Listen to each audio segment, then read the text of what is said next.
விஜய் விஷயத்தில் பிரேமலதா அடித்த அந்தர் பெல்டி. மறைந்த கேப்டன் விஜயகாந்தோட மனைவியும் தேமுதிக பொதுச் செயலாளருமான பிரேமலதா விஜயகாந்த் விடுத்த எச்சரிக்கையை மீறி மதுரையில் நடந்த தாவேகாவுடைய 2வது மாநில மாநாட்டில் தாவேகா தலைவர் விஜய் மறைந்த கேப்டன் விஜயகாந்த் பெயரை யூஸ் பண்ணாரு. இதை பத்தி கேட்டதுக்கு விஜய் கேப்டன் அண்ணன்னு சொன்னதால விஜய் எனக்கு தம்பின்னு சொன்னாங்க பிரேமலதா. மேலும் இது குறித்து பரிசீலிக்கப்படும்னு சொல்லியிருந்தாங்க. இந்த நிலையில லேட்டஸ்டா நடந்த ஒரு இன்டர்வியூல பேசும்போது இனிமேல் கேப்டன் விஜயகாந்த் படத்தையும் பெயரையும் தாவேகா தலைவர் விஜய் பயன்படுத்தினா அதை மக்கள் ஏற்க மாட்டாங்க. கேப்டன் அரசியல் ரீதியா தாவேகா அணுகும் பட்சத்துல அது தவறு.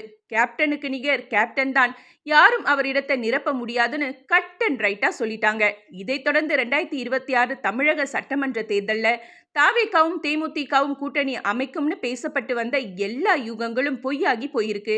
நேத்து வரைக்கும் விஜய் என்னோட தம்பின்னு சொல்லிக்கிட்டு இருந்த பிரேமலதா இப்ப திடீர்னு இப்படி மாத்தி பேசினதுக்கு பின்னணியில யார் இருக்கா அப்படிங்கிற கேள்வி தொண்டர்கள் மற்றும் ரசிகர்கள் மத்தியில பரபரப்பை ஏற்படுத்தி இருக்கு.